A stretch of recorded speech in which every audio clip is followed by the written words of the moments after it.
Welcome to TWitWoW, the best wrestling podcast made for wrestling fans by wrestling fans on the web today. I'm John. That's my cohort and commentary, Ashton. And this is the week in review. Going to get right into it, guys. We just got done NXT Deadline Select Match live reactions. The only match we didn't react to was the main event, which it's all good. Trick Williams retained the NXT Championship against Ridge Holland. We reacted to every other matchup. On the whole, I'd say it was a very fun show. Julia and Oba Femi are your women's and men's Iron Survivor winners, respectively. So, therefore, the card at New Year's Evil currently is looking like Oba versus Trick for the NXT title. I mean, we know that's happening. And we also know what's happening is Julia Roxanne 2 for the NXT Women's Championship. And I speculated with Ashton before we went live that I could also see OTM versus Fraxium for the tag titles, given that they kind of came out. They were the only team to come out and kind of get a closer look at them versus NQCC, Tavion Heights and Miles Bourne. Fantastic match. Still a bit crushed about the result. And maybe Gigi Dolan versus Fallon Henley for the Women's North American title, but that's purely speculative on my part. So, with that, Ashton, there was actually something you wanted to say, and you said, I'm going to say it for the commentary. Is now the time to say it, or is there going to be an appropriate segment for you to say? Because I don't want to rush you. I mean, there's never a bad time to say what I'm about to say. So I will just say it now, and we can talk about it as we really get into that discussion. I don't think ever felt an absence in wrestling more than I have felt the absence of Oba Femi for the last month and a half. I mean, bro, remember the choir you're preaching to? I literally had him number one in my NXT Fave 5, and that was my exact rationale, too. Was like, I thought about him all the time, even when he was off TV. And if you're talking a Fave 5, who are you giving the most bandwidth to? Yeah. And when you're giving bandwidth to that guy and he's not even on your TV, that dude is special. So, if anybody's going to hear you on that, it's me. Um, Yeah. I am thrilled for him. I know you just said before we went live, you are so happy he won. So I guess the question is, are we looking at the next NXT champion? And I'll get ahead of it That's and I'll another say, thing that I wanted to say too, because you brought up the two Iron Survivor winners. I know that a big point that the commentary made during tonight's show is that there's only ever been one Iron Survivor winner out of four that actually went on to win the championship that they used the Iron Survivor win to challenge for. I think both of them need to do it this year. yeah, I have thoughts on that. I don't know if now's the time to get into them, but maybe I guess it is maybe because this is kind of the more discussion based show that we do. Um, I already said, man, I don't know. Like Julia as a baby face, I just don't buy it. Like in my ideal world, Julia loses again to Roxanne, but then Stephanie beats Roxanne at Stand and Deliver, and then Julia turns heel on Steph.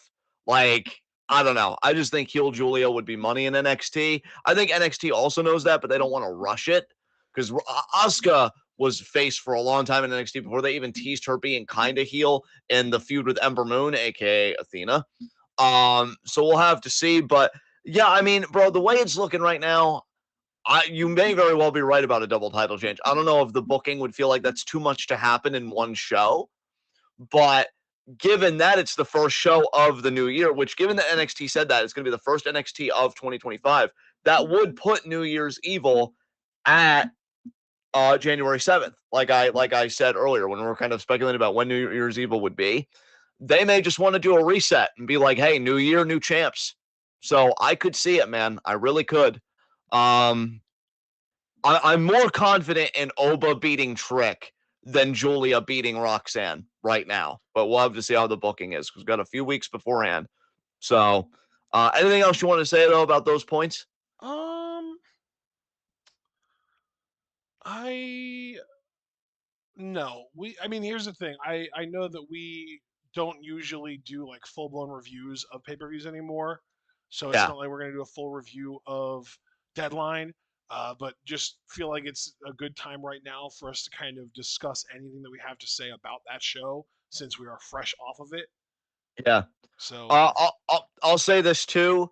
As far as like stars of the show to me, Tavion's up there. I feel like he had a coming out party tonight. I think we really got to see what he can do full on, and goddamn am I sold. I will buy what he is selling 10 times over. Um, Julia was great. Zarya, I think this is the most impressed I've been with Zarya since she's come here. She was a hoss in that match. But I will say, as far as stars go, so I already said Tavion. I will also put Sol Ruka on that list. Sol, I think, had an amazing showing tonight. And you want to talk about a late entry for Spot of the Year contender. She did a Sasuke special in the Women's Iron Survivor that I have not stopped thinking about. Like, that was clean as fuck. Uh, Ren got over the crowd, but I wouldn't really say she was a star. She just played the underdog role very, very well in this match in Women's Iron Survivor.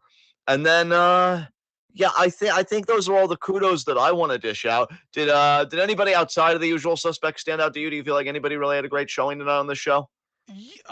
Really, I think Tavion was definitely the one that stood out the most. I literally said in our preview predictions last night, this is going to be Tavion's breakout, and boy, oh boy, fucking nailed it. You know what I mean? Like, Yeah, for this is sure. a crazy, amazing showing for him.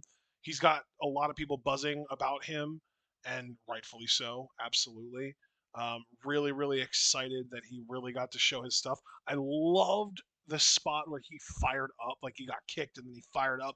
Very Japanese, very strong style. I loved that. That was like one of my favorite moments on the whole show, I think. But other than that, though, no, I think we can move on. Yeah. Yeah, I mean, I will say too, for us NQCC fans, we might have been winless tonight, but I think we won in much bigger ways. I am so excited for their 2025. But yeah, with that, I think we could put a pin in NXT at least for now.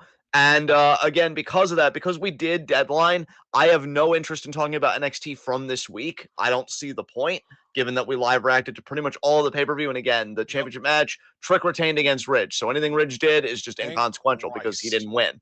Yes. So let us then just talk about Raw and SmackDown. In fact, let me even get ahead of this just so I know how painful this is going to be. Have you watched anything from AEW this week? No. Excellent, excellent. Because I did actually watch that clip that you were kind of hyping up from Mariah, kind of saying the women's division is shit. Like, she was hilarious on that delivery too. And God, Mina was so good with the handing her the champagne bottle, Oh yeah, being that like, was great. "Winter is, Yep. yeah, like winter is coming. Make me work." And like Mariah's face, like, "Oh, fuck." Like, I was just playing, man. I mean, I know I was gonna turn heel on you, but I was just playing. Fuck.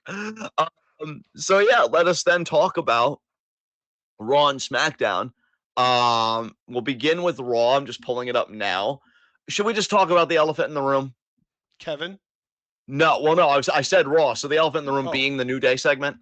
Oh yeah, yeah, yeah. Let's do that. Let's just rip the band-aid off. Fuck. Bro, again, because this is the conversational kind of show that we have, and that's probably the best part about it, because the pure recapping does nothing for me. Um, I really don't know how I feel about this now after a few days of Pat, because I agree ultimately. I think your blue sky post. I got to get used to not using the word tweet because I use tweet way too much as a verb.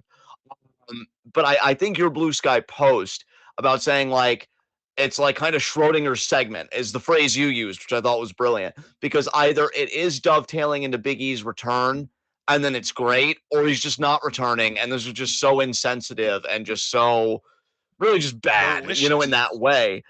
But like I gotta tell you, man, I don't know if you saw. I think it was either DBK that posted this, or it could have been Foster, because I know Foster, love him to death. He's a big anime guy, or maybe even Javars. It was one of those three guys. Posted the TikTok of the guy breaking down the segment and how Kofi was kind of wearing the necklace with like the Majin looking M. And so he feels like New Day might have taken inspiration from DBZ for this story. I thought that was fascinating.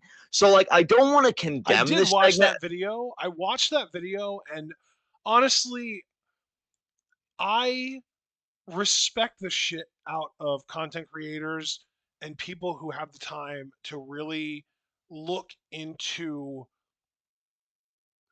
art and interpret it in a way that is meaningful to them.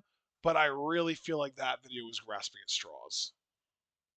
Disagree. Well, I should say, I'm not ready to render a verdict on that yet. I'm not so quick to agree with you like I normally am when I feel like you're on the money. I want to wait and see with this one. And I think if it wasn't for that video, I'd probably fall on the side of condemning this. Maybe even not even full-throated condemnation though, because I mean, I'm going to be honest, it is working. Like, you got the one TikTok of the guy that I have watched multiple times where he is roasting Woods and Kofi, called Kofi a bird chest bitch, which I have been dying every time I hear him say it. I have not gotten through him saying it once without corpsing. You have Sean, who I love to death, and others unsubscribing from Up Up Down Down, and I have to wonder if they did it, how many other people did it. So in a way, like, yeah, it's achieving this big effect. I mean, Big E's girlfriend, Meechin's sister, I forget her name. Um, she's been roasting the Chris fuck Yim. out of Woods. Chris Yim. What was that? Chris Yim. Chris Yim, yeah, she has been roasting the fuck, especially out of Woods. So, like, it's had an effect. And if you're looking for them to get heat, I would say, you got what you were looking for. It's just, man, I still want to know why Kofi jumped ship, though, to the heel side. Because the week before this, we're going to talk DBZ and we're going to do deep dive because we know that these guys are anime lovers and they're going to take inspiration from anime, particularly Dragon Ball Z, especially. You had Xavier Woods in Zamasu attire the week before, and Kofi was in classic Goku colors with like the orange and everything. So, like, why would the guy that's supposed to be Goku in this just gonna be like, you left us, E, and then like joining in? Yeah, I'm still thinking about this segment. It's still kind of fucking with me because I have missed E terribly, and if I've missed E, imagine how much black wrestling fans where the New Day was like just something so special to them. Imagine how much they're fucking missing E, and then you get a segment like this. It's a kick in the stomach. It's a kick in the stomach. But like, I don't know, bro. Where do you see this going from here? I'm not even talking about E because I think you're pretty much in the camp, right? That you don't think E's coming back. Is that kind of where you're sitting on it? No, no, no, No, no. you don't think so. You don't Absolutely think? not. No, I am not. I will never allow myself to be that pessimistic. Hell no. Oh, okay, because yeah, I don't know. I just got an inkling that that's the camp where you were. I guess I kind of have a toe in there, but to do a segment like this, I mean, he would almost have to come back. I would hope. I mean, Jesus Christ, they really left him out to dry on that segment. But I guess for me, where I see this is okay. So I've been saying this for a while. Alpha Academy, so Tozawa and Otis, because Chad allowed them to keep the name. They beat New Day recently.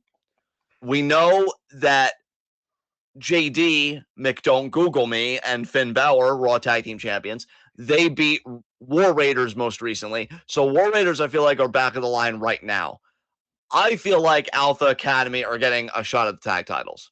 I have been saying for a while that I really think they're going to be the next challengers. Now, the question for me is, do they get the upset win because Damian Priest comes back and he screws them over? And then if that does happen, does New Day as a heel team, having gotten rid of E, do they finally reclaim those tag titles and be like, see, we told y'all hanging on to the memory of E was the problem? Because that's kind of where my mind is right now. I'm just wondering, in your mind, I know we don't really like fantasy book and stuff, like, if you could just conjecture for a moment, what do you think they're going to try and do with these guys? Do you think they just bounce back as a tag team now or what? X and Kofi? Yeah.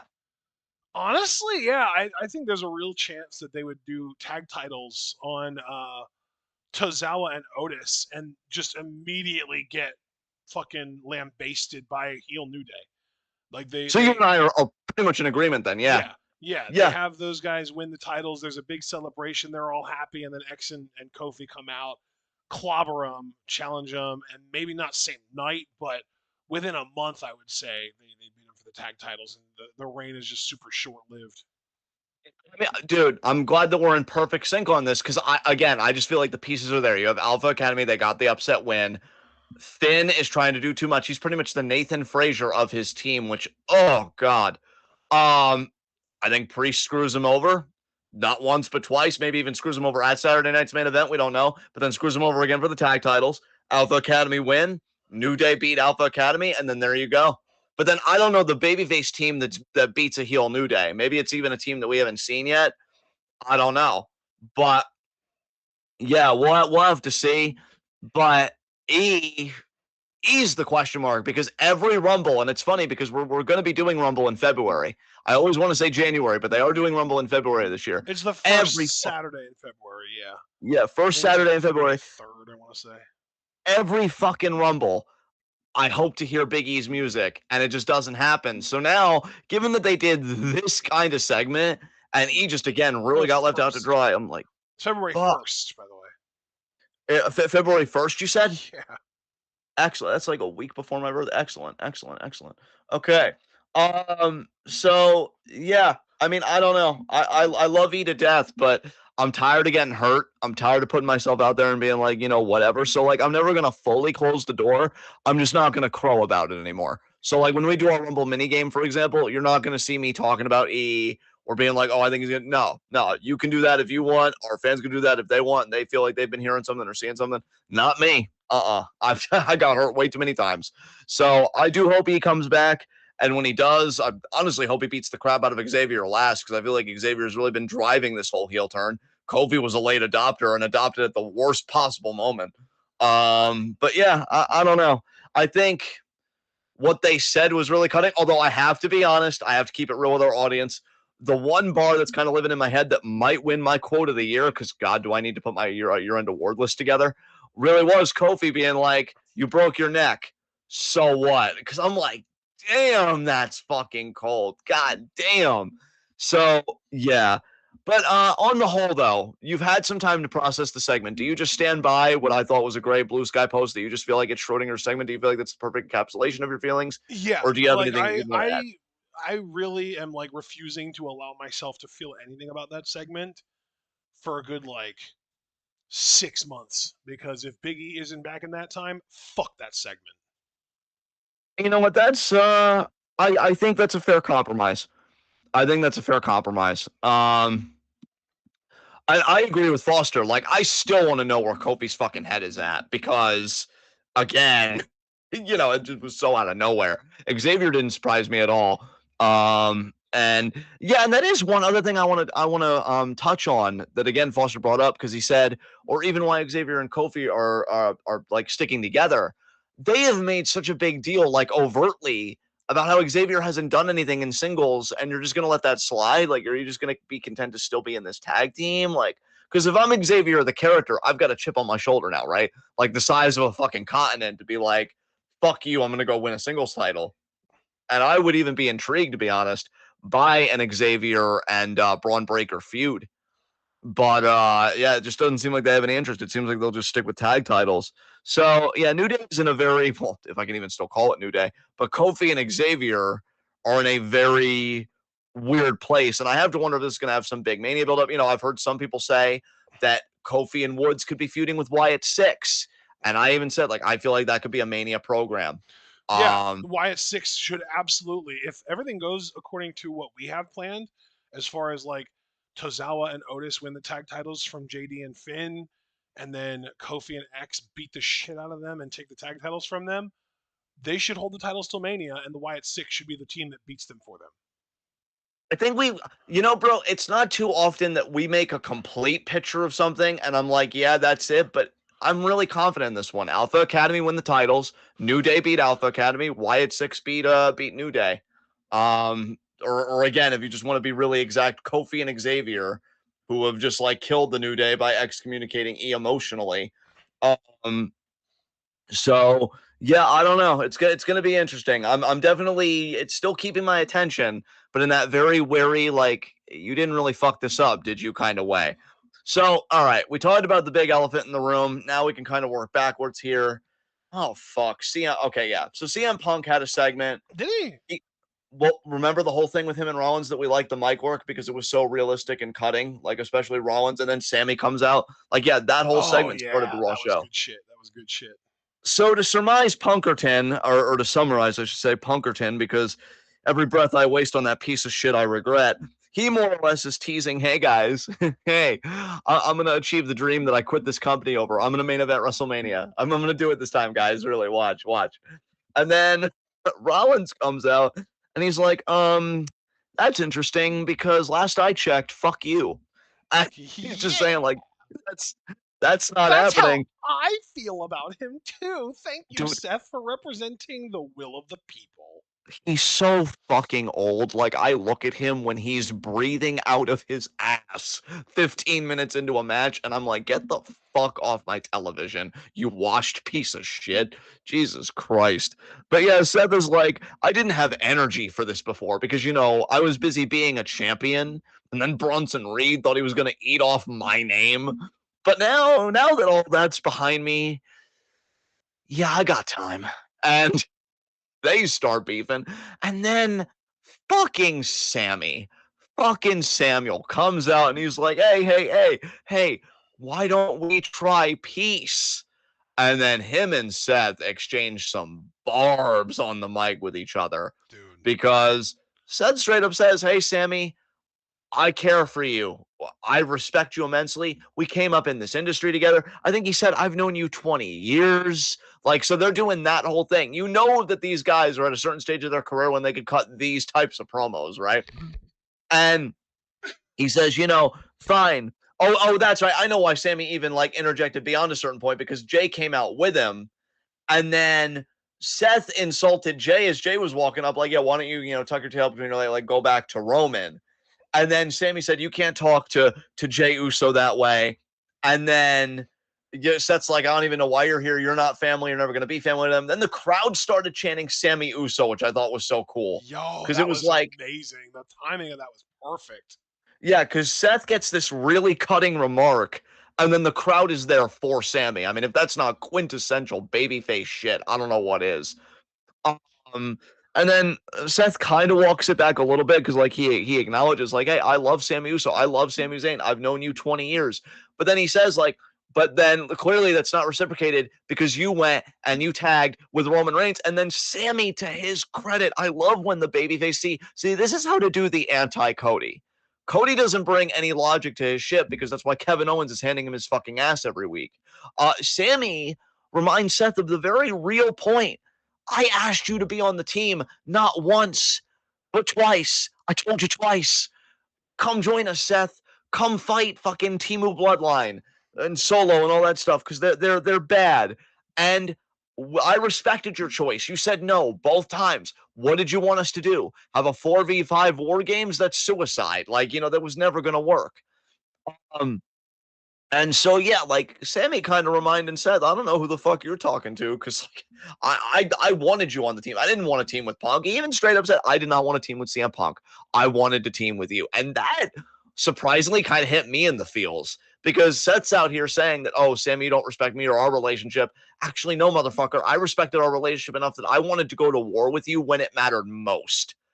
And you weren't in the trenches with me. So this was so good. Do you know what I love about that though? Is that there's so much more nuance to it than just Sammy being right. Sammy's not just right here because you've also got to keep in mind Seth fucking hates Roman, and Sammy was asking Seth to team with Roman too. Sammy was asking Seth to do the fucking impossible. Yeah, exactly. Yeah. Um, and that's why I feel like, they both have their points. I love, and this is where WWE is at its best in this current era, when the writing isn't like that black and white, like, oh, this is the clearly defined face and this is the clearly defined heel. If you really want to be serious about no faces and no heels, that's not a pretext to just put whatever the fuck you want on TV. It all comes down to the writing. You can do it if you can write it. And this segment wrote it and it ate off it because you could see where Seth's coming from too. Like, I get that Foster, he just said unpopular opinion. I don't like Seth or Punk in this feud. That is perfectly fine. And Javaris even said, I'm fine with Felonious, but fuck Sething. And that kind of surprises me a little bit. But like, I get that. But I think you See, and could it's have just interesting because I am literally on a completely different opinion island to both of them. Because in my opinion, Seth is the only correct one in this feud. yeah. Because I'm yeah. Sammy forgave Roman for years of harassment and harm that he caused when he shouldn't have. And fuck CM Punk. Dude, I hate CM Punk so Seth is much. literally the only one who actually represents my views here. Yeah. No, I would agree with you because I groaned when CM Punk returned. And I can understand, because here's the thing, too, guys, that I'm not saying we're forgetting, but that I at least want to keep at the forefront. I mean, yeah, Seth might have caused Roman Reigns, which Sammy said to his face, by the way. But I love that Seth can genuinely say, unlike Roman, hey, I did my penance. Yeah. I did the work. He literally got injured at WrestleMania, and you could say in kayfabe that he got injured because of the sacrifice he had to make to end Roman. So Seth, I feel like, has a leg to stand on here in this. I'm Yeah. always going to feel that way. Yeah. Because, yeah, like, unlike Roman, and I don't dislike Roman, again, I need to emphasize for any new listeners or whatever, we are talking in character. Unlike the Seth character, the Roman character hasn't done shit. The Roman character hasn't even appreciated the backup that he's gotten. No. And Seth, meanwhile, he fought the Authority way back because he had that whole Triple H match where the one-legged man won the ass-kicking contest. He went, he put on banger after banger after banger of a match. He ended the Bloodline, or at least he was instrumental in ending the Bloodline and helping Cody win the fucking title. And so, yeah, Seth has made his sacrifices. He's done his time as far as I'm good with Seth in kayfabe. Roman has still got to pay his fucking debt off. Exactly. And Punk, just fuck CM Punk forever. But yeah, but then again, like, I'm not trying to come for Sami Zayn either, because I look at Sami Zayn as a guy, he very clearly cares deeply for Jey Uso, which, by the way, I think could be like a dark horse for my on-screen relationship of the year, because I love those guys whenever they're together. Yeah. I love that friendship. I mean, Sammy, the one thing you can say about Sammy is he is ride or die, 100%. 100%. I mean, even after War Games, defending Jey Uso and his integrity and everything else, like, yeah, I respect the fuck out of that. And so, yeah, and then Javara saying, like, well, Seth created the monster. But again, like I said, he took responsibility for it. Maybe he didn't take responsibility for it the way that any of us would have, but he did take responsibility for it. And I'm glad that he reminded Sammy of that. And then, yeah, I love, too, speaking of that promo, kind of jogging my own memory, Seth said that, I did blast Roman with the chair, but you did the exact same thing, reminding that when Roman tried to pressure Sammy at Rumble to blast Kevin Owens, he blasts Roman in the back, and the look on Roman's face, that was PTSD going hard in the fucking paint, my dude. I mean, yeah, this segment was art. I mean, the idea that we're even having this spirited conversation about this, in the chat, and you and I, yeah, this was amazing. This was. I do love that the lines are really being drawn. There's like the pro-Roman camp where it's literally just Roman is the guy, Roman's cool, I'm cool with Roman, and that is like Roman, the Usos, Sammy. Punk is off doing his own thing. Like, Punk isn't necessarily pro-Roman, but he's not necessarily anti-Roman either. Punk's just kind of an independent contractor, you could say.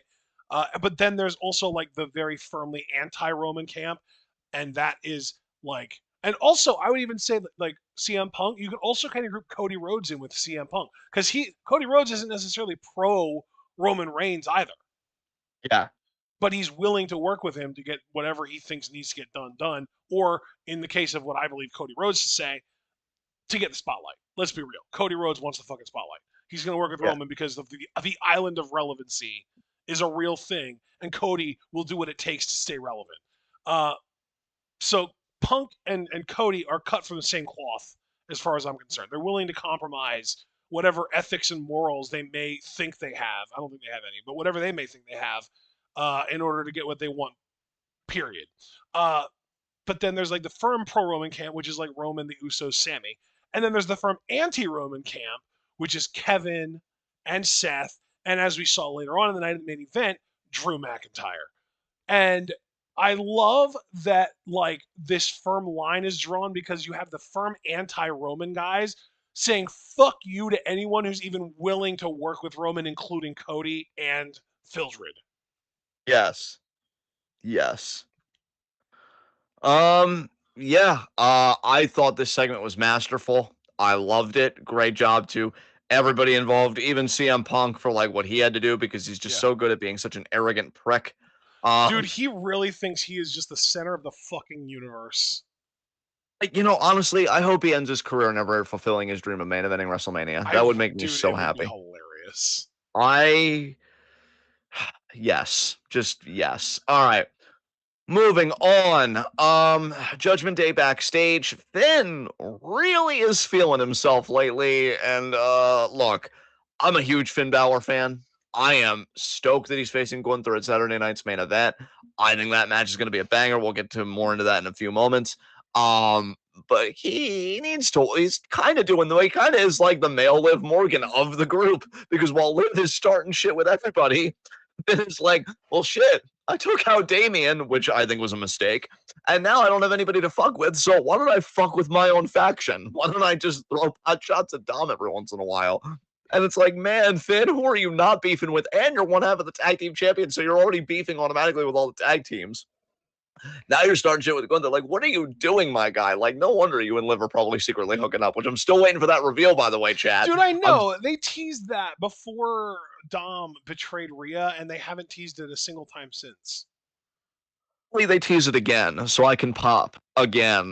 Double but pop. yeah, I mean, we will have to see about all that. But yeah, Finn is pretty much saying when we listen to Finn, we all win. And my guy, let me pull you aside for a second. This is not going to end the way you think that it will, okay? Because listen, I appreciate rhymes, okay? I do them a lot on here, but I'm in a safe space to do it. You really think these people give a fuck about you? No, my dude, it's pro wrestling. I know you know this because you've been in it for fucking ever. This ain't gonna end the way you want it to, man. Just watch yourself, Finn. Fuck. But yeah, Finn tells Liv, like, oh, should have been paying attention to Io Sky. And Liv's like, yeah, you're right. Because we also know that Liv's gonna face Io at Saturday night's main event. Dude, that card is looking low-key fucking hot. Like, that's a week from tonight, by the way. That's literally next Saturday. Yeah, I mean, bro, dude, our Saturdays have been getting filled up with PLEs and shit because, yeah, we got Liv versus Io, and it's funny versus because Finn. they're doing it now, but then like we're gonna go almost 2 months without one because the next PLE between next Saturday and the Royal Rumble is there isn't one. Yeah, exactly. But yeah, I mean, we got Liv versus Io. I was about to say Punk versus Gunther. Please God, never. Kevin Cody, which I'm so fucking hyped for. Finn Gunther, and Women's United States Championship Finals. Possibly Drew Sammy, maybe. Possibly Drew Sammy, like that card, or maybe something a little more complex, like maybe like Drew and Seth versus Sammy and Jay. Ooh, that's hot. I kind of love that, yeah. because we know too why I love that idea. Drew doesn't really have beef with Seth. Honestly, he even said after their Mania match, he respects Seth. Like, they fought like warriors. He only ever hated Priest for cashing in on him, and of course, CM Punk. Yeah. And like, after their match, he never had a problem with Seth. I mean, yeah. Oh God, I wonder if we could implement Fildred into that match somehow. Maybe we can implement Fildred in the unemployment line. Fucking creaky ass bitch. Just so fantastic, honestly. Not as fantastic as your face, though. Just to be clear. Anyway, so we got Sky Pirates versus Liv and Raquel, and unfortunately, Liv and Raquel. I will say this, bro, and I mean no disrespect by this because, hey, my girl Kyrie at the pen, so I'm not trying to insult Io, but I wish they would focus on Io more because Saturday Night's main event is next week. I feel like it's still all about Rhea. It doesn't and like feel so really it's not even dissing Io. It's kind of me coming to the defense of Io fans and saying, yo, I'm with you because it doesn't really like feel like Io is the number one contender at all right now. No, it doesn't. It doesn't. I would have liked her to actually pin Liv in this match, honestly, because it's a tag match. What the fuck does it matter? You could pin her here and be like, oh, if that happens again, it's Saturday night's main event.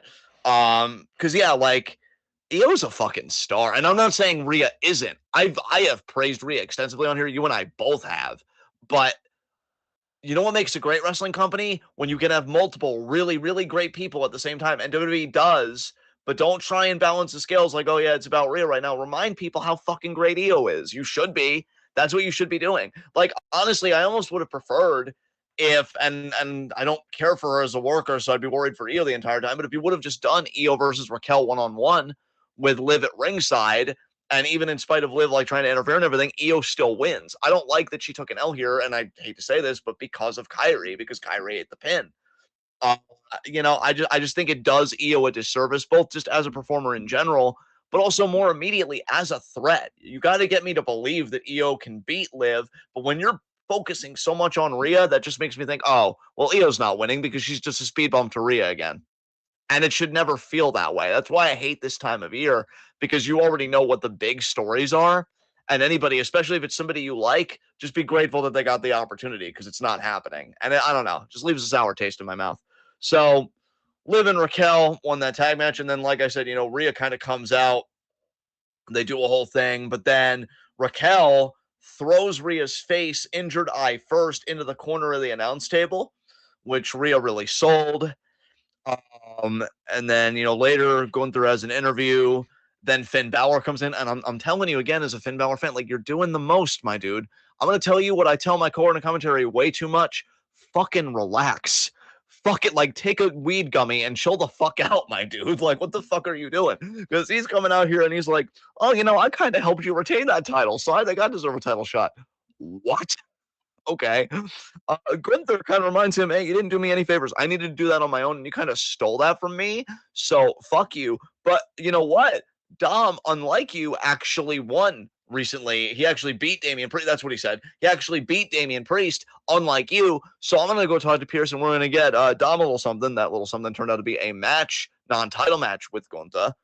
And Finn's kind of seething with his amazing facial hair. And he's like, I'm Finn Balor, I'm angry. And so that's that. And then we begin the women's Intercontinental title tournament. Dakota versus Shayna versus Katana. Any thoughts on this, bud? No. Oh, Dakota won. So that's great for the Kick Army is what she calls it. I don't know. I don't fucking Team know. Kick. Team Kick. That's right. Dakota really wants her first singles title, and honestly, she's a sweetheart. So if it's not going to be Kyrie, I'd be very happy with it being Dakota. So or Lyra, Kyrie, Dakota, or Lyra, I'm cool with. So yeah, we can. Yeah, same. We can do that. Yeah, definitely. And yeah, that was the New Day. But Natalya. I'm scared they're going to put it on Natalya. Oh god, it's kind of like a thank you for all of her service to the company and shit. Yeah, that could happen. Well, plus it's the Intercontinental title, right? Yeah, and Brett and that whole connection. Yeah. Wow. Yeah. Cool. No. So after that was the New Day segment. Thank God we talked about that already. I don't need to put another splinter in my fucking heart. Gunther versus Dom. How did you think it ended, people? It's fucking Dominic Mysterio. Look, I recognize that he's the new Latino Heat, but he was never gonna beat Gunther, And for any Eddie fans, and then very immediately unpopped me. Yeah, I was gonna say, for any Eddie fans that feel disrespected, I mean, learn to love it. I don't know what to tell you. I have an idea. No, it's like, that's not happening. Don't tell me what to do. Yeah, Gunther wins, being fucking dominant. I'm so proud of Gunther, man. Whatever we think about his recent writing and booking, dude got in the best shape of his fucking life. He emigrated to the U.S., married the woman of his dreams. Like, he's living the good life. I'm happy Gunther's winning. Somebody needs to in this fucking hellscape. So good for you, Gunther. But unfortunately, even though he won this match and he seems overall to be winning at life, Phineas had something to say about that, because he, rushes the ring and he starts assaulting Gunther. And then he looks at Dom and he's like, watch and learn, kid. What are you doing, Finn? What are you, again? I'm just, fuck. He says, watch and learn. Dom's in the corner. He nails 3 coup de grace, excessive as fuck, on Gunther, and then just briefly poses with the world title before throwing it right back on him. Now again, love Finn to death. Does he look great with that title? Fuck yeah. He ain't doing this. I mean, he's got Damian Priest. He's got his own faction that he's making sour on him, and he's got an entire tag team division. You ain't doing shit, son. God damn. I mean, the odds have never been more stacked against somebody. Pete Dunne versus R-Truth. Truth beats Dunne, and I'm just going to say it. I would love for Truth to get some wins and just get a random Intercontinental Championship match against Braun Breaker on Raw.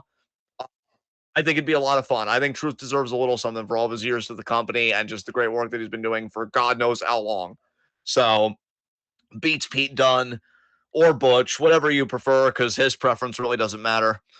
We follow up again with Finn in the world title, but then Pierce also says, then we'll talk about your other title match. Actually, he said we'll talk about your other title match next week, so keep your eyes and ears out for that, guys, because that'll be about the Raw tag titles. And then, our main event, Sami Zayn versus Seth freaking Rollins. Fun matchup. Sami at one point gets so angry because before this match, Jey Uso got taken out. he feels like Seth did it because of the shit he was talking in the opening segment. He grabs a chair. Sammy's ready to throw this whole fucking match away for his friendship with Jey Uso, which I'm just going to say it. I find that fucking beautiful. Sammy and Jay for tag team champions, please fuck when, please. I'm probably never going to get it because, I mean, fuck my happiness. And Seth is like, come on, Sammy. Sammy, think. Sammy, think. Why would I do that? Why would I do that? It was Punk. Okay, the guy that he literally just teamed with like 48 hours ago. Yeah, that makes sense. It was Punk. And then Sammy throws the chair away because he can't bring himself to do it. Rollins gets a cradle. Sammy's frustrated. And again, this is just perfect for the Sami Zayn character because he gets these main event opportunities. He comes this close and he loses. So he's very frustrated that Seth got in his head. Seth leaves. And as Sammy turns around, bam, Claymore. Drew McIntyre's back. I read from reports that this is apparently earlier than they wanted to. But do you have any feelings about Drew being back in the fold, friend? Oh, it's so good to have him back. I've missed him, honestly. Not as much as I missed Oba, I will say that. But I have definitely missed Drusif. And it's definitely good to have him back. And I love that the ultimate fuck CM Punk and fuck Roman Reigns energy is coming with him. Yes. Thank you for coming back, my king. I mean, Oba is too. And believe me, we're going to have plenty of time See, between now and New Year's. I don't know what you're going to say, but I just have to specify for myself. I called Drew the king. Oba is my god king. Yes, yes. I was going to say, look, we're going to have plenty lavish love and praise upon Oba Femi that he deserves. May he be praised. But I was going to say, look, while Drew is a man, Oba is man. Like, he is ultimate. But I am happy to have Drew back. It feels great. I definitely think it, of course, fleshes out the main event picture. Also, Foster, love you so much. He said he would stand up for you and I against Seth Rollins. That, and just as I know, Foster, that I would fight Jacob Fatu for you. I would. Fuck that werewolf. I'll pack all this over. for you, both of you. Exactly. Yeah. See, we're all willing to make sacrifices. That's why this team fucking works. So yeah. So that was that main event. Drew's back in the fold. We'll have to see how all that goes. Now we can move on to SmackDown. And I'll tell you what, bro, because I feel like I talk so much during this Raw recap. You've been wanting to talk about Kevin Owens, so I'm going to do something I never thought I would do. I'm going to let somebody else talk about Kevin before I do. No. Kevin's your guy. So what do you want to talk about to open SmackDown? Because I'd like you to talk about something. You want to talk about DIY turning? Nobody wants to talk about DIY. Fuck that. It's got to be something better for you to talk about. It caught me off guard. I wasn't expecting it. I genuinely thought that they were going to break up. Yeah, Jonathan Bitchcakes being like, oh, you're completely cutting out, dude. You're peeking your ass off. Oh, god damn it. Let me try that again. Jonathan just laughing like I was in on it the whole time. Fuck you. So, yeah. Got a low blow. Then DIY did meet in the middle, and they beat the Guns for new tag titles, which also would imply that they took the Street Profits out. So now, please, God. Yeah. Can Street Profits win the fucking tag titles? No. Because you're seriously telling me that they got taken out by a tag team. Asking too much, John. No. Yeah, I know what you're doing, and I know you're not sincere, but like, still, no, it's not. Fuck this shit. One half of that tag team is very clearly like Blue Lives Matter. We've known this. And you're just going to have the black tag team just be like, oh, well, you guys got taken out. It just kind of sucks for you, I guess. Fuck that. No, I hope Street Profits whoop their ass, man. Fuck. God. So, yeah, that was the whole thing. Because Street Profits were supposed to get this title shot. They were taken out. And then DIY's like, oh, they're taken out. Well, we can compete. And, and then Nick Aldis, bless him, because at least he's not Adam Pearce. It could always be worse, people. But he's like, oh, well, okay, we need a title match, so I guess that's a good substitute. Not really thinking things through, like, wow, you guys were way too eager to step into that spot. I was going to say, to be fair, Aldis even did say, like, dude, insensitive. Like, he even pointed out that, like, Johnny was being a dick about it. It's like, a little too eager. The assault isn't even cold, my dude. What are you doing? Yeah. But yeah, I and they at DIY they just get the matchup, and it seems like they're gonna implode because Tommaso is very bald and very angry, But then Johnny's like, again, no, I was in on the whole time. They win the tag title, so that was a big development on SmackDown. Um, There is, women's. I was going to say, there are two things that I am excited to talk about from this SmackDown. Okay, yeah, because I'd be happy to give you the floor on either one of them, which are. So first thing is Bianca Belair versus Piper Niven. Fantastic match. I honestly think a genuine candidate for TV match of the year. And the second thing is the promo segment from Nakamura and LA Knight and Andrade and Solo in the Bloodline. Okay, so here's the thing. I know when it comes to wrestling matches, traditionally you don't really have much say beyond what you said. Like I feel like what you just said is probably the extent of anything worthwhile you would want to say. I'm I just gonna loved the co-sign. finish of that match though too. The way that Bianca yanked Chelsea into the ring and then hit the KOD on Piper on top of Chelsea. It was amazing. I love that. We are in a very privileged era of just incredible female athletes in WWE specifically, because like Yes.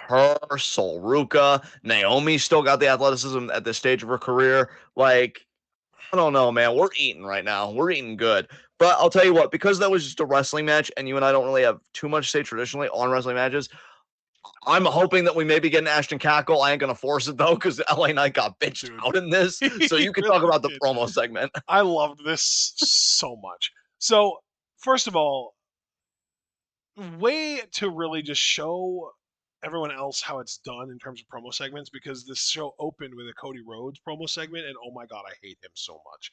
But Nakamura comes out and he first of all his entrance theme, the remix to his theme, amazing. I love it so much.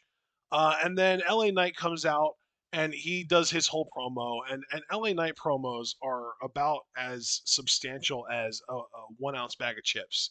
You get about 5 chips in there and a whole bunch of air, and you pay like $2 for that shit. It's awful. LA Knight promo, he just says so many words without actually saying anything that means anything.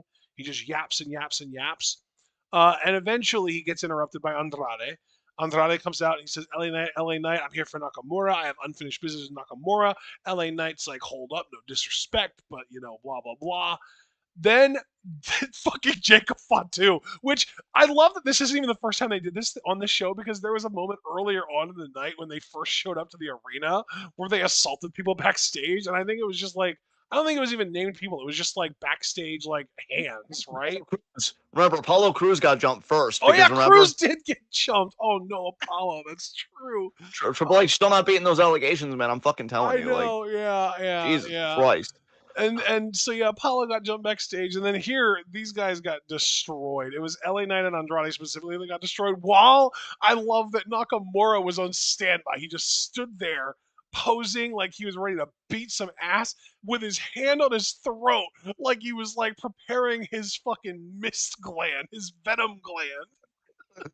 And you Jurassic saw Park the ass. black ink dripping out of his mouth. It was so fucking cool. I loved this so much. And then eventually Nakamura, like out of almost like a respect, almost it seemed like or maybe it was fear. The bloodline allows Nakamura to leave the ring, and Solo cuts his promo where he basically says, "I might have lost two." Did he call them warriors? Did he call? I forget what he called them.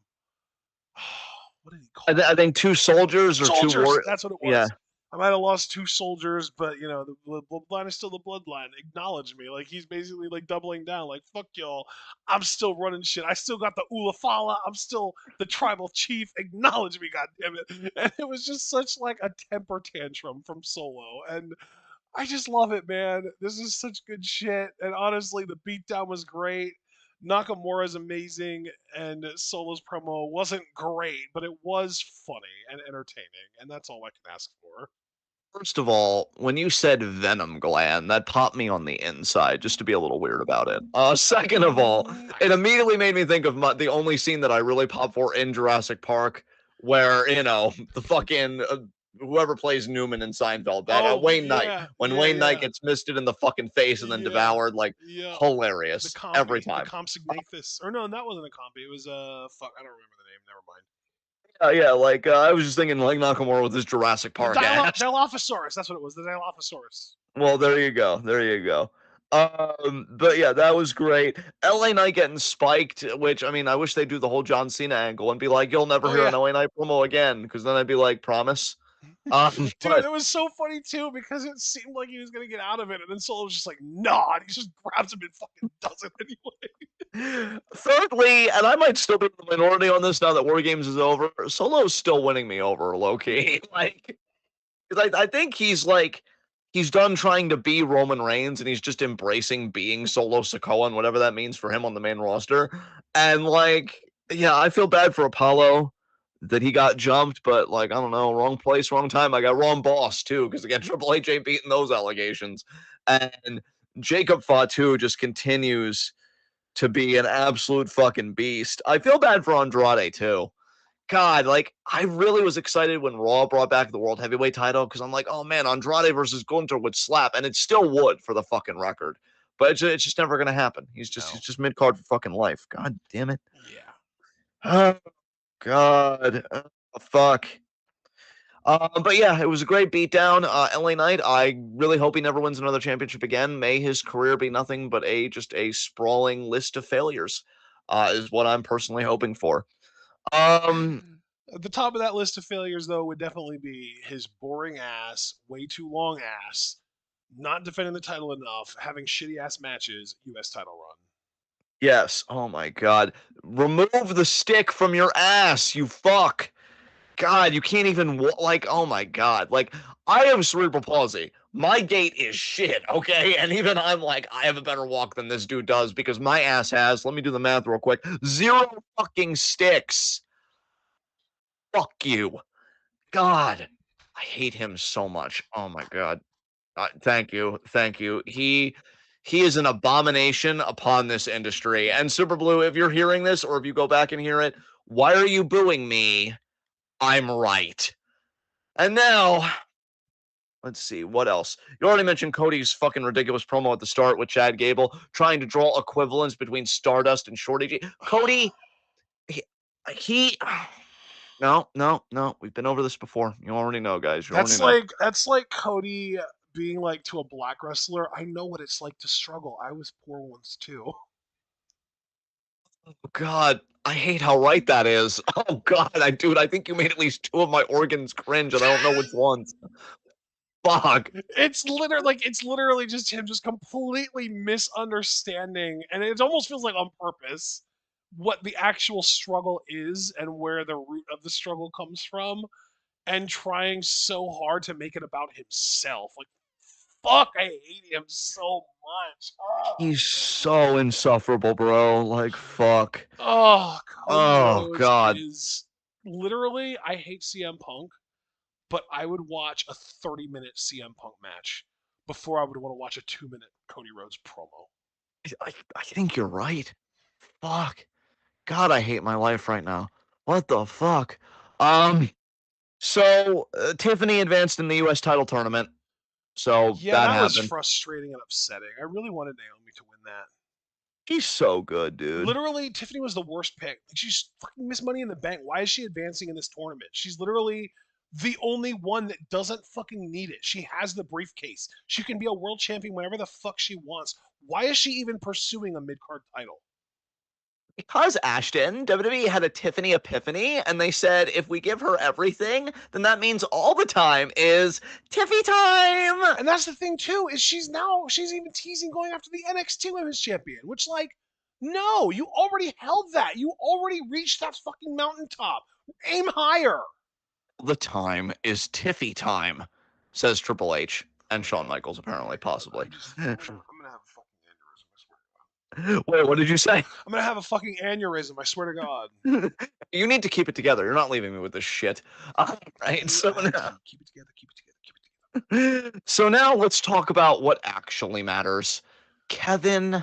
Mm-hmm. Oh, Fuck, you got me. fucking. Oh.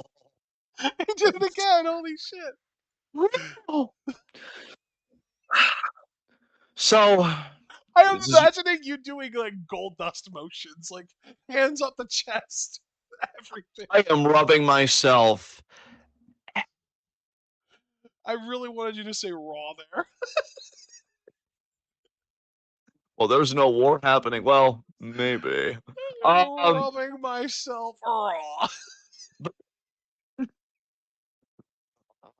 Shit. okay, okay. So, because this is your fault, by the way. I wanted you to talk about Kevin first. You all heard me make the offer, and then you were like, No, and I this quote, is. What do you mean my "No, fault? You mean I'm getting credit for this amazing content? Yeah, you're welcome. nice." He doubled down, everyone. You heard it. Okay, okay, okay. We need to talk about how the writing of Kevin Owens here is like, nah, no, I was about to say something way out of pocket. I'm sorry, y'all. It's I like they really got need. an actual TV writer to write Kevin Owens, and then they were just like, okay, yeah, you're great at writing, you're great at your job, but unfortunately, everyone else in this writing room is just a wrestling writer. Yeah, I need to calm down. I was about to say something really out of pocket, but what I should say, like a normal human being, is that Kevin Owens, the way he's been written, I love it. But see, WWE's put themselves in a corner because it seems like they really want to convince us that he's wrong. And Yeah. I'm like, okay, no. And you know what? I already took it back last week when I said I hope when Kevin Owens pile drives Cody that Kofi comes in and he's like, oh, you broke your neck, so what? So I will say that this just so that I could go 2 for 2, and then you guys can wonder, will John ever get help? Not with my insurance. Uh, so I can say that this discourse is feeling a lot like, is it okay to cheer when CEOs get capped? Because everybody's trying to make it seem like, oh, Cody's not a bad guy. He's a locker room leader. He's the WWE champion. And Kevin is literally listing the grievances. All of us have been listing his grievances. And WWE is like, no, like they're trying to, manipulate the narrative. I was going to say control your narrative, but we all know how that turned out. And yeah, like I don't see it.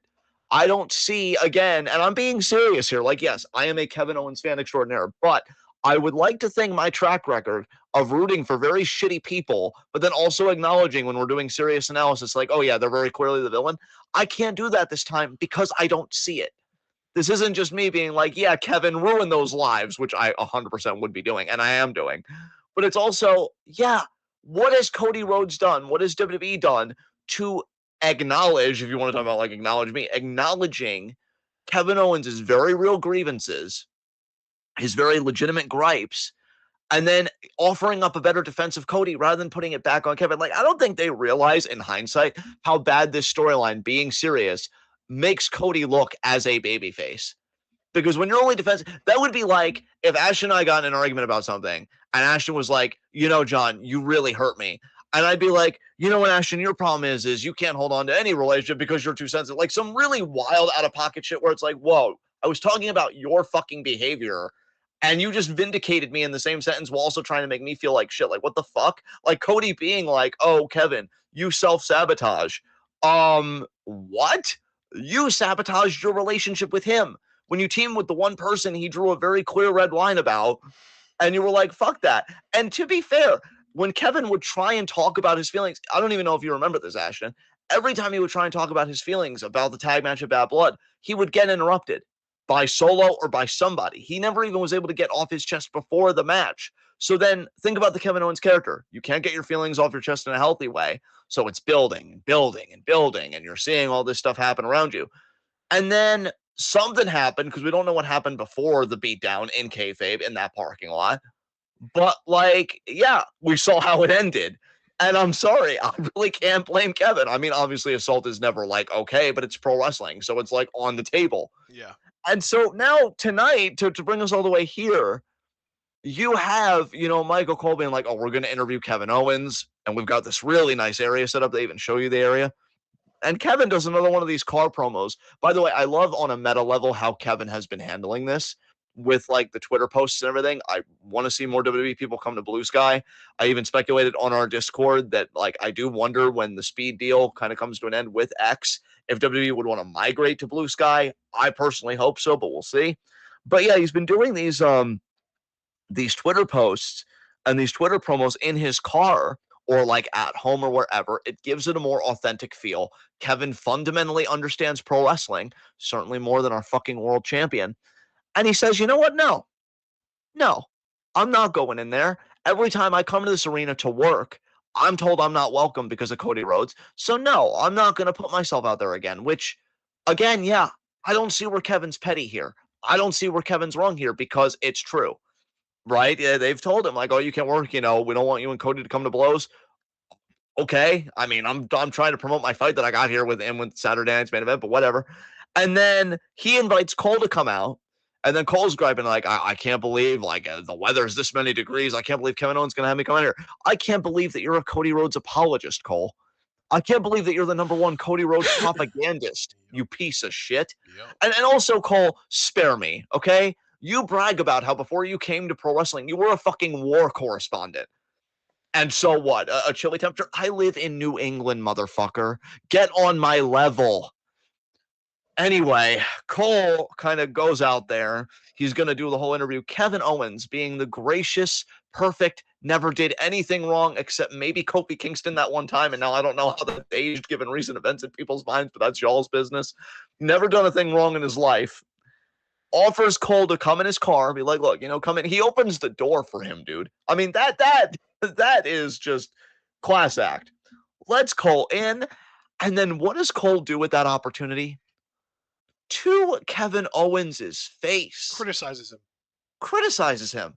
And actually says to Kevin, maybe you should look in the mirror, to which Kevin, without missing a beat, looks in kind of the front mirror. Rear view mirror.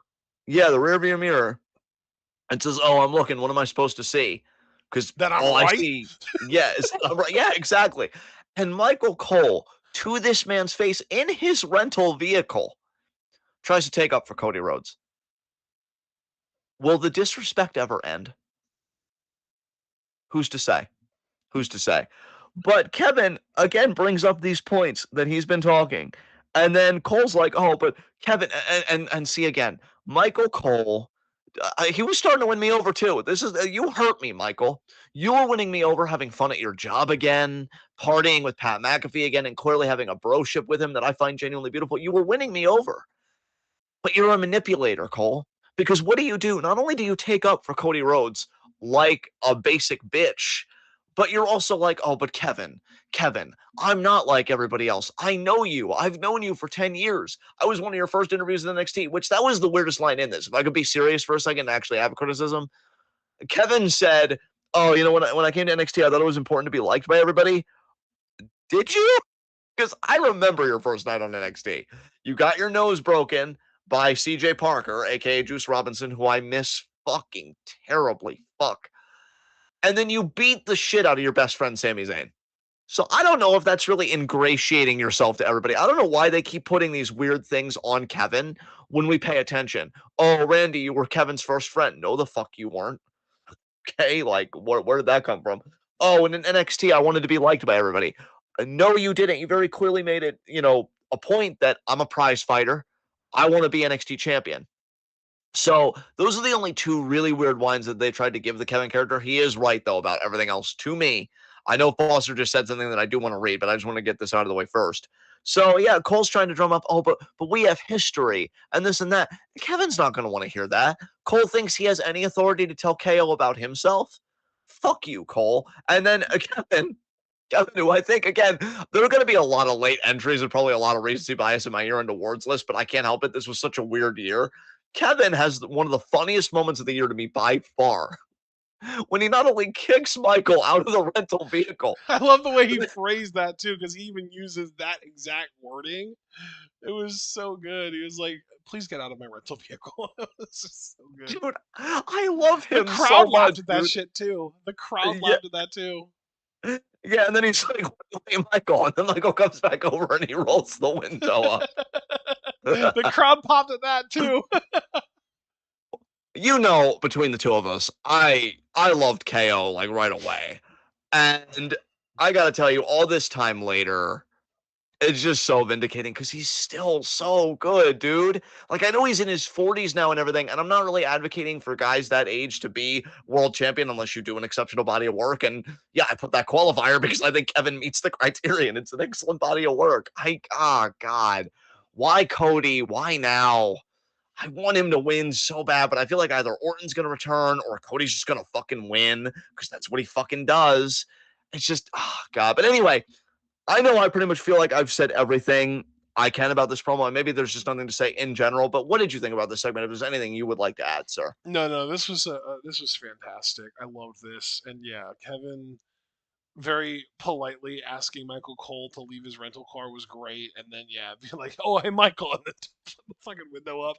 I loved that. That's the exact type of like mean prank that I would never even think to do to someone, and I loved it so much. I love that. That Such a is petty bitch, and I live for it. yeah, Uh, that's genius. uh, Like I said, it just feels like a different person is writing the Kevin Owens character than the entire rest of either show because his character is so exceptionally well written and he's the only person on the entire like in this entire bloodline situation who actually makes any fucking sense. Like he is the only one that actually makes sense. He's the only one that's attempting to hold Roman Reigns accountable for fucking anything. He's the only one that is trying to hold Cody Rhodes accountable for being willing to just forgive Roman for everything. Like it's unbelievable that he's the only one and that everyone is like against him for it, that he's the heel for it. It's just crazy. yeah, yeah, dude. I want him to win next Saturday so bad, but I gotta make peace with it quick because I'm about to get my heart fucking shattered. Um, Not as shattered as Cody's ankle though, because he has a competitive match with Chad Gable where there are multiple ankle locks. Man, Chad was so fucking good in this. I think my favorite spot was when he slips out of the crossroads attempt into the ankle lock. I'm like, oh god, I'm enjoying Chad, but I really do wish that we lived in the alternate universe where he got to beat Gunther for the Intercontinental title over Sammy, and Sammy just got the main event push that I wanted. Because you're just leaving talent on the table to me when it comes to Chad, and it's so heartbreaking.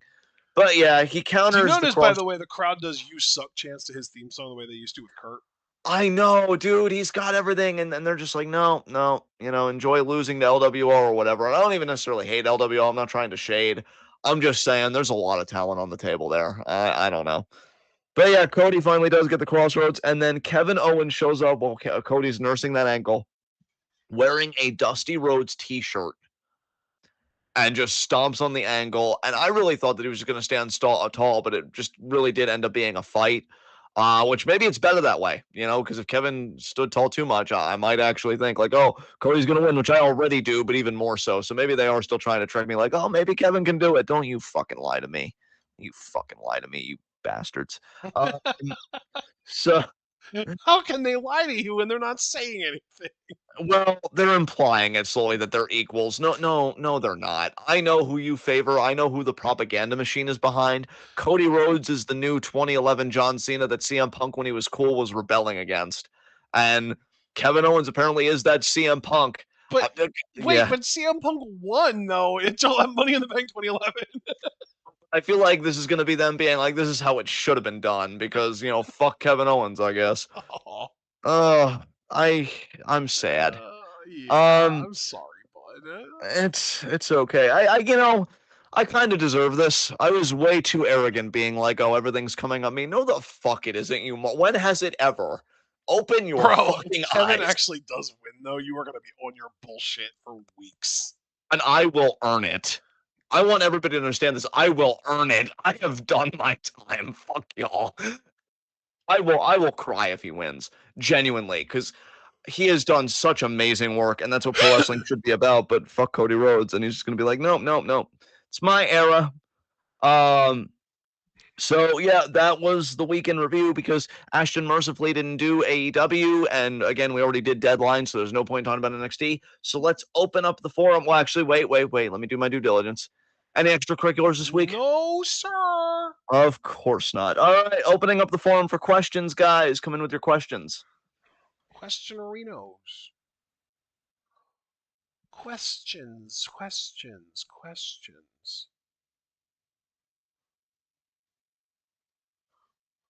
Will we not get any questions? Will we be able to abscond without doing this segment? What the fuck does that word mean? Pretty much make whoa, I've never heard you that hostile about learning something. Relax. Pretty much, make a quick getaway. Caster Sales, between Seth and Punk, who do you think will turn heel? Punk's already the heel to me. That's a false question. Uh I mean, but in kayfabe though. Probably will, because he already did seem to kind of have heel energy on Monday, so I'll say Seth. I thought that his energy on Monday was so. What? See, look, here's the thing. Here's the I'm thing. You so precious bean. disconnected. I know, you precious bean. Let me explain something to you. See, you're right, but that doesn't matter. Okay? That doesn't matter. But WWE is saying that Seth is the heel. but why?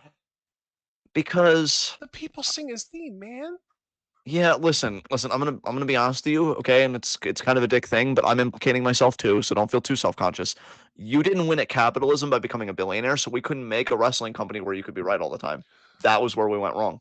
That Fuck. was just I know. Shit. I know. You had to exploit a shit ton of people, and you don't have the stomach or the lack of heart for it, my man. So it's really your fault for being a good person. I don't know what to tell you. Mom, this is all your fault. You raised me to be too nice. yeah. Fuck. This is why Cody Rhodes is WWE champion, and why Seth Rollins is going to be the heel. Um, Fuck. Foster with an interesting question. God, I love him. Who would be the most interesting person to call out to Andre Chase? Okada. No, I'm just kidding. I'm just kidding. Let me Uh, think. Duke. Maybe Duke, but I wonder. Thea. It was a male voice that called out. I don't think it's going to be Thea or any woman for Oh. that matter. Well Yeah, then, because if you yeah, I misunderstood the question. He said, "Who would be the most interesting person?" you meant to See, no, fight, right? yeah, no. See, I misunderstood the question because the way that the question was phrased is just, it's my fault, but you can't blame me for it. Dude, okay.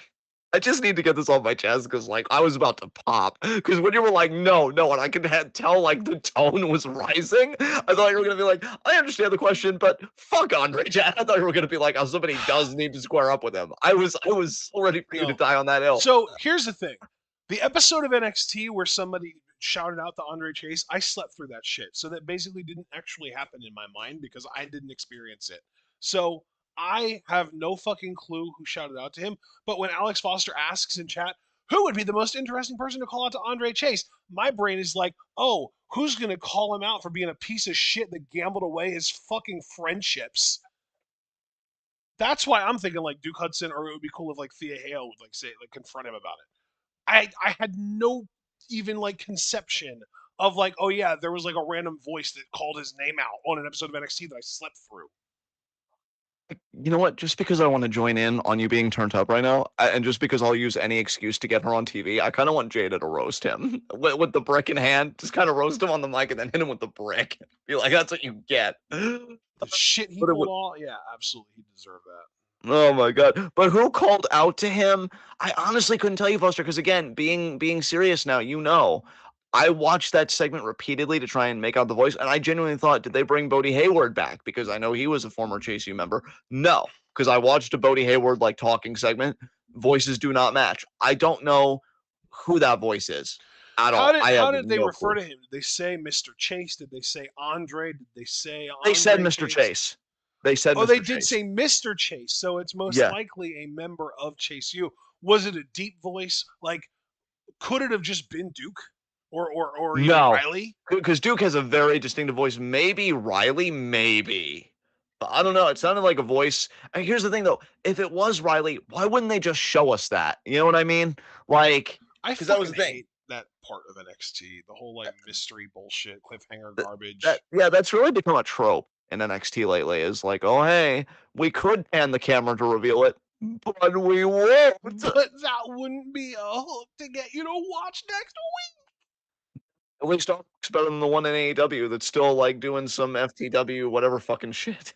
Huh? Yeah, Hook the wrestler, because you said it, we gotta hook you. Oh, So I was kind of doing a he plan. Where's that? retired that title.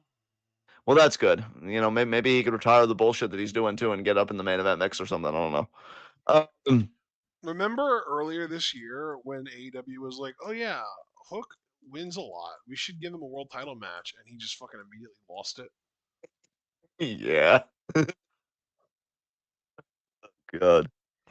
So yeah, don't know who the voice is. Next question. We haven't gotten any questions since this whole discourse. I almost kind of want to like, wrap this up in case people are feeling low on questions. Foster, do you guys think Oba laid out Thorpius, or could it be someone else? I hope it's someone else. I hope it is like one of either Hikuleo or Zilla Fatu or Lance Anoa'i, or like someone that might be like a bloodline prospect that was defending Ava, and Oba just happens to benefit from it. Where your head's at. I'm just gonna co-sign with you because I like if you're gonna do mystery, put your back into it and do a misdirect on top of that. Yeah, Because I also think, because I yeah. really don't want Oba to have to fucking feud with Edith Thorpe. Wait, did you call him Etta Thorpe? No, I said Ed Thorpe with a fucking Lola accent. Oh, Lola. Jesus Christ. Okay, yeah, I like where your head's at though. Caster Sales, what do you think of Seth and Roman getting right by each other and reuniting to face the heel day? Okay, so I guess reconciling with each other and facing heel New Day due to the parallels between the two teams, Biggie and Ambrose slash Mox being away. You got to make the writing convincing, Caster. You could sell me on anything if the writing's there, and I don't even know how we get there with the writing. Like that, that's a lot of wires to cross that I feel like could have potential for a lot of mess. So I'm gonna say no. But I mean, yeah, if the writing's there and it's solid, like yeah, you can take me on any ride you want. It's just got to be compelling. Um, Javaris, what are the chances Dwayne got the bloodline back together for one night only just to jump Edward? See, here's my concern about that though, and like Javaris is right. Like, I guess anything's on the table. My concern about that, given that neither you or I don't think really many people are that thrilled about Ava as like an on-screen personality, I worry that if it like is a family member, we're gonna see more backstage segments between like them and Ava, and they're gonna try and bring Ava into the fold. And does she turn heel as GM or does she step down as GM? But I feel like Ava gets emphasized more as a result, and I don't think that's going to be comfortable for any of us because I know we've never really cared for her promo chops or anything. So I don't know. I really don't know what to think. But we will have to see. Any other questions? Hmm. Can Mox stop with the Nazi shit, please? From Javaris. Yeah, that seemed more like a comment, but clearly AEW apparently doesn't want to, and I don't even know how much creative control Mox has. I would assume more than most, but he clearly doesn't want to stop it either because they're Dude, I going have no to. clue what the fuck they're doing in that company. It is, and specifically with the main event scene, it is just a clusterfuck to me. Like it seems like I think that the main event of their like day one pay per view or whatever it is, World's End, that's what it's called, World's End, is going to be Moxley versus Orange Cassidy versus Hangman versus Jay White. So Darby Allin's just not involved anymore, and they're really heavily teasing a Christian cash in, but I don't think he's actually going to. I think they're just doing this to fucking spin their wheels, and Revolution is going to be where Darby wins the title and gets cashed in on by Christian. Yeah. I hate it so much. Yeah, I gotta tell you, AEW with its booking to me, because I don't watch the week to week like Chiefin does and other fans. So if they're having fun with it, that's really all that matters because they're watching, they're participating. It feels almost as bad to me as like main event Mafia era TNA, or like I'll even say more broadly Hogan and Bischoff era TNA. Like it Yeah. looks bad, dude. Like I am so glad I'm not watching that shit right now. Literally, the only thing that's even remotely got my attention is Mina and Mariah for Winter is Coming. Like that. That's Yes. like those two on screen together is art. I ship There them. was a I love match them. tonight that you would probably benefit from at least watching the highlights of. Plus, Mercedes versus Queen Aminata. that sounds fun. And Javaris pointed out Bandito is coming back. God, I wish he would go to another. I wish there was another like competitor that wasn't trash like Oh, AEW, but also wasn't WWE. Because I apparently don't know. Phoenix, when he gets out of his contract, is going to spill some tea. Yeah, dude, shit is popping off right now. You saw that? You saw that? Yeah, yeah, I saw it. I saw it. I don't. Wrestling is weird. It really is. Dude was apparently on IG Live today and was like, stop spreading negativity about the situation. There's stuff people don't know. And then on Twitter, like an hour later, he's like, no one stays in a place where they received inhumane treatment. Like, dude, what? You flipped so quick, my guy. What the And fuck? here's the Yeah. thing, Roosh, who's also employed by AEW, reposted that tweet. Um, That is tough, Tony. That is tough. Jesus Man. Christ, what is going on over there, guys? Spill the tea while you're under contract. Maybe they'll let you out of it. Yeah, really. God, I don't know. I don't know. It really is a shame too, because taking a step back and thinking about what AEW could have been and was seemingly supposed to be, I thought, man, maybe this will do some good. Who Dude, knows? Like remember when we first were like just finding out about AEW and we were so optimistic, like, man, this company, they're gonna be a real alternative to WWE. They're gonna be different. They're gonna have a sports like presentation. It's gonna be like New Japan West. This is gonna be so cool. And then we watched the first show and we were like, well, at least they can be like a PWG with television. Yeah, And they haven't even been that good. They haven't even lived up to that. Fuck, man. Christ. Super Dragon's doing well because the only reason they haven't on shows again is I think it was like his wife or his girlfriend has cancer. I have not heard Yeah. anything since. I really hope they're doing okay. But and I say that to say, I do miss PWG, but I don't want to come off as entitled because obviously they're on hiatus for a very good reason. But yeah, I miss PWG. I miss Lucha Underground all the fucking time. Like it really doesn't feel like for me. And again, I think it also, doesn't help that I am getting older and my priorities have shifted. I'm not like the late teens, early 20s guy that's like, oh my God, all this stuff in wrestling. But, I can still get work too. I got work tonight during it. I mean, God, the way I popped off during that tag title match, that felt so good. I can't remember the last time I brought that much energy to like to a reactions because Stardom hasn't been bringing it out of me. Well, to be fair to Stardom, maybe the last time they did it was when I thought Kid or Hanan might go to the finals of the 5-star Grand Prix. Yeah. But yeah, like I don't know. Wrestling's just in a really weird place. But at least we're doing the good stuff when we find it. And there was good stuff on Deadline tonight. But yeah, I Yeah. hope Phoenix gets out. Hope Penta gets out and they're able to come to E if that's what they want to do.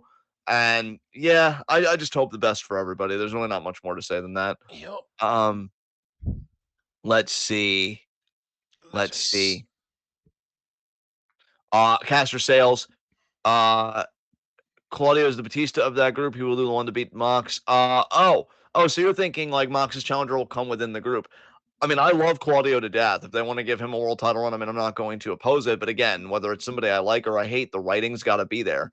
As much as I would love for Kevin Owens to be world champion, if they just slap the title on him, like, yeah, you'd get a pop out of me. But if I was really put to the gun and be like, be serious, I'd be like, well, I would have liked more of a story, more of a build up. And same with Claudio. If he is the one to do it, there's got to be a build up there, even though I love him to death. Um, let's see. Javaris, bro, I hate this. Like, you're. I feel so bad for you, man, because you mentioned Keith Lee. I haven't heard shit about Keith. I even wonder if it it's is kind of been a similar to. year too. We're closing in on the year point. Yeah, I mean, I'm off X, so like, I don't even know if Big. I keep wanting to say Big. If Keith Lee has migrated to Blue Sky, but I'm wondering if it's similar to a Big E situation that it's just he may never come back. Like, I hate to say it. I hate to say that to you because I know you have like that hope and you love him so much, and I hate doing this. But like, I just always got to keep it real with you, Tavares. I have not heard anything from Keith Lee. If you have, please share it with us, please, because Keith Lee is a great athlete. I just think COVID and the back stuff, which fuck COVID, by the way, and fuck everybody that took COVID lightly and spread it because God knows how many lives you ruined that aren't even necessarily dead, but just can't do what they do anymore. And I worry that Keith might be in that category. Like, yeah, I don't know. But I mean, if Keith was healthy, like treating it as, yeah, Keith's healthy, his return's imminent, maybe go back to WWE because I feel like Triple H probably liked him more than Vince did. So I actually feel like Keith would do pretty well. Even though, isn't he close to 40 now or is he over 40? How old He's even is definitely he? over 40. Yeah. Like he is getting older. So like I don't Oh I wait, don't know he's what's going on. exactly 40. He just turned 40 in November. Wow. Um so yeah, I don't know, bro.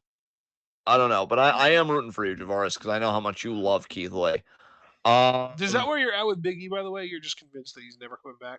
I am convinced, but like you, I don't want to give in to the pessimism, but I also like I'll be a quiet pessimist, I'll put it that way. Like I'll kind of be like, oh, whatever, this wave, I'm surprised. I didn't try and ruin anybody else's good mood. It's like, okay, cool, we're doing this. And Foster has a great point too. He says I can't trust Triple H with black wrestlers. I think Foster has a point. Like I've literally said multiple times in this recording, Triple H ain't beating the allegations. So for me to be like, oh, he liked Keith Lee more, maybe not. I don't know. It's Hmm. tough. Is it just that Triple H only likes big black wrestlers? Because he did run NXT for a really long time. And the only black wrestlers to win the NXT title were Big E and Keith Lee. That Hmm. is true. And there aren't any big black wrestlers on the main roster, other than maybe like Angelo Dawkins, if you want to count him. Yeah, Have we stumbled upon something? It gives me possibly. confidence that Obafemi will be just fine. Well, my friend, to be fair, God always is. And Goddamn right. I love that we love him together. With us I being love that unified, yeah. he fucking exists. Holy shit. Dude, I know, right? You get to wake up and know that as shitty and as hellish as the landscape is, at least it's one you share with Obafemi, and that makes it okay. Yeah. Somewhat. Wow. So I live in a time that so does he. yes, exactly. That's how I feel about my own face, and it's pretty beautiful. How you Uh, feel about your wait, so you are happy to live in a time that you live in? yes. I mean, well, just, being myself, and being like, wow, Oh. I'm such a gift to this planet, which I mean, of course. So, you know. I love that. That's self-love that everyone should be able to get behind. Absolutely. I wish I was sincere. I'm trying to get there, though. I'm trying to get there. Baby steps. But no, in all seriousness, let's get back to questions. Is is there gonna be questions? Um, Dun, dun, dun, dun, I'm gonna dun, say dun. no. Going once. Going once. Okay, I'm gonna let you finish. No, no, no, no, no. Going twice. Going three times. And sold Cheese to the man with the monocle. And there we go. I have a Wrapping this. monocle. Where's my monocle? You don't have one. We're not rich enough. Anyway, I don't think monocles would cost more than like glasses, would they? they may. They It's may half not. a glass, and it doesn't even have a fucking arm to keep it on your face. Wow. Rich people are into the weirdest shit, man. Anyway, Right? high spots and low shots. I will Yeah. go first. Oh God. I know my low shot. You know what? My low shot's gonna be the Street Profits Oh. because they got jumped and they got robbed of a tag title opportunity by the same people that feigned having tension and disintegration, only to beat the Guns, which the Profits very easily could have done, and the Profits get fucked again. So they're my low shot. My low shot is LA Knight because he really thought that he was just going to show up and immediately get a US title shot. And then he got interrupted by Andrade. And then he got the shit kicked out of him. And then he got thumbed in the fucking throat. When they did that to Kevin Owens, and my exact reaction was, no, not the throat. He breathes through there. God, I am such a mark. Anyway, No, why would uh, you use that word? I mean, if the shoe fits. I was trying to think of something more apropos, but Like dork? damn. That's at least Honorary endearing. honorary high spot because this is our show and we can do whatever the fuck we want. I'm gonna give honorary high spot to Tavion Heights. I don't give a shit that his team lost. That dude lit the fucking arena up tonight. He was incredible. That's why I'm giving honorary though, because real high spots you kind of want to stick more to kayfabe. Nice. So real high spot, you know what? I want you to have the really obvious one because I think you take it. I'm trusting you to take it. So I'm gonna go Julia Love for it. my high spot because she won in a photo fucking finish practically before a five-way tie, which would have been fucking insane. I do And love yeah, that Ren got a point though, and that there I am was a so proud of her, five-way bro. tie at one point. Yeah, bro, I am so proud of her for real. Like that was amazing. And here's the thing, the way they booked her in that match, she got over. So Ren, I think, is also another honorary high spot, honestly. But yeah, Julia is gonna be my actual high spot. One women's Iron Survivor. And yeah, she's gonna face Roxanne, Julia Roxanne 2, New Year's Evil. So who is your high spot, my good sir? It's Oba. It's Of easily. course it is. It's Oba. That's it. It's gotta be Oba. It can't be You anyone but Oba because not only is he back, which would have probably been enough for him to get my high spot in the first place because I missed him that much, but he showed up and immediately won Iron Survivor and cashed or earned the ability to challenge Trick for the world title at New Year's Evil in, I believe, like 3 or 4 weeks. Oh my God, I can't fucking wait for him to win that title from him. I mean, I'm an egomaniacal douche, but I knew it was going to go this way, and I'm not going to take the man with the alleged burner account for Obafemi. I'm not going to take this moment away from you. Yeah, you're damn right, Oba's your high spot. This Fuck is you. a rare instance where if you wanted to take Oba as your high spot, I wouldn't have been like, oh, but I like to have unique. I would have just signed right on. We would have had it together. I mean, well, who wants to defy God? I mean, I don't. I mean, and that's why the only reason I took Julian is like, well, wait, John, if you didn't want to defy God, you can literally join our Discord for $3 a month if you haven't already. I gave a sermon to Oba recently. That was me giving my offering. So me and Oba are good. And plus, when you put my feet to the fire and you're like, you can pick, replacement, but it'd be really cool if you gave who the replacement was. We both said Oba. We both believed when it mattered most, friend. That's how you know we're gonna ride Yeah, this I shit mean, all the my fucking way. prediction was literally if Eddie Thorpe gets replaced by Oba Femi, him, otherwise Wes. Exactly. Which Wes is still so bitter and he's still starting shit with Javon. My dude, relax. What are you doing? I should stop telling you to relax, even if I would be right, and just focus all my energy on heels that are tweaking the fuck out. Like, what are you doing? Like, Finn and Wes are at the top of my list of like, dude, this is an edible. Take this and let it do the rest, okay? Like, just chill out. But okay, so and then just to check in with you, because I feel like if you did have any, you would have just said it, but you don't have any honorary low shots or high spots that you want to give. Anybody else you want to shout out in this I segment? mean, I have an honorary low shot, but it hurts, so I'm not saying it. That's you sure? Sky Pirates. Oof. Yeah, you should have kept that one in the chamber, Chief. Fuck, you Sorry. just stabbed me too. What the fuck? Yeah. Anyway, Fuck. so I know that we're still like a good 4, almost actually close to 5 months away from Stand and Deliver, but that card could be fucking incredible if they play their cards right. Because Oba potentially defending the NXT title against Javon, Julia potentially defending the NXT title against Steph, or if what you think is going to happen ends up happening, then it would be what Roxanne defending the Yeah. NXT title against who? Again, Steph. So we both agree that Steph would be the challenger. Okay. I Yeah. also think Frazier versus Axiom is going to be on that show. Yeah.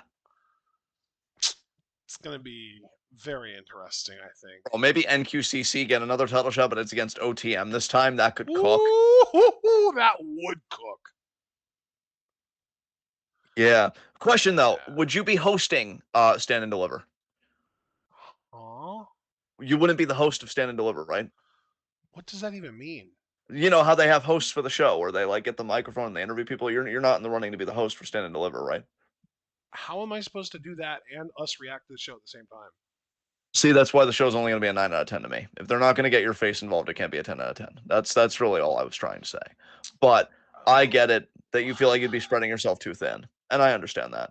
But I don't know. Maybe get better at science and clone yourself. I don't know what we're waiting for. So just You know what, Alex? You know, I want to incorporate Noam as well. Noam can challenge Tony D for the North American title, and I love that idea too. yeah, Noam's got to come back in a big way. They're going to have to do something with Metaphor because, dude, it really looks like I wouldn't be surprised if sometime next year Lash was going to get called up. I mean, they practically already kind of did it just with her appearances on SmackDown, Ooh, but they're talking Lash about may all be the. challenging in a losing effort Zarya for the North American Women's Championship. Ooh, ooh. That would be cool. Um, that would definitely be cool. That's why, yeah, I'm just thinking about all sorts of stuff. Yeah, the landscape's definitely going to get shaken up next year for sure. Yeah. But yeah, I'd say that's about it. So thank you guys very much for joining us. Be sure to leave a like, if you follow us, subscribe, click the bell icon for notifications so you don't miss any of that total goodness. Check out everything we're involved in the description box. Follow us on Blue Sky and Twitch. Fuck you, Elon. And yeah, just stick around with us. Monday at 6, we're going to be doing Muddy Gold reactions. Did you say Monday and Wednesday this week is looking likely? Yes, sir. Stardom is currently having a pay-per-view going on right now, so we'll probably have a good bit of Oh, matches to pick from for next Thursday because we wow. skipped this week. I think we only had one carryover, which was like a You're triple threat correct. with Mace Sarah in it. Yeah. So we're definitely going to be doing Stardom this week, Thursday at 7, and then everything else. I mean, well, yeah, we're going to be doing we'll have to talk about Saturday night's main event. Let's just get this out of the way now so that I'm not like caught off guard or anything, or like when we don't have to hash this out. Do you want to do Saturday night's main event preview predictions? I think we should, yeah. So should we just pencil that in for Friday at 11? Yeah, I think that's a good idea. And then do we just think because the card really does look stacked that we'll just react to the whole show, or are there any like matches I'm that you're not like, willing to commit to that yet. We'll talk about that okay, on preview and predictions. We'll hash it out then. fair enough, fair enough. I'm just glad you confirmed preview and predict. Like that's all I cared about, honestly, for right now. Yeah. So yeah, preview and predictions for Saturday night's main event, Friday at 11. And then I guess we'll just kind of do what we did. We'll do at best, we'll do, or at worst, I should say, we'll do select match reactions for Saturday night's main event, and then we'll do another interview, but maybe this one will be kind of inverted where we'll just focus on NXT and forget Raw and SmackDown because, well, we did Saturday night's main event. So there you go. That's how I could see it going. So yeah, be sure to stick with us, guys. We got a lot of great content coming on close to the road to WrestleMania. You know, we are getting to that time. And of course, if you're a Once big we TWitWoW clear fan, Saturday night's main event, I think that's when we're officially on the road to WrestleMania. Because the only other thing, like the next thing in line is the Rumble. yeah, yeah. And then yeah, just for TwitWoW exclusive stuff, we do have our final Q&A. That is going to be Thursday, December 26th. So that's going to be fucking nuts. And then year-end awards, I guess would just be Tuesday the 31st, right? Yep. So like, fuck yeah! Oh my god! Oh my god! Things are happening. Shit. Okay, I'm not having a panic attack. What? So yeah, I'm we will. glad you're not. That's wonderful. Yeah, yeah, yeah. So yeah, guys, we'll see you for everything really. Beginning again Monday with Monty Gold if you're big into Joshi. So if you're Joshi, the days you want to look out for are Monday, Wednesday, and Thursday. If you're WWE, days you're going to look out for are Friday and Saturday. And of course, if you're just in the Discord in your WWE, it would just be Monday, Tuesday, and Friday for, Raw, NXT, and SmackDown. And then if you're just like, miss me with all that, just let me just recap on everything, and then I'll decide where I want to dip my toe. That, again, would also be Saturday. So you heard it here. Have a great rest of your weekend, guys. Be good to yourselves and each other. Tune in, and peace out.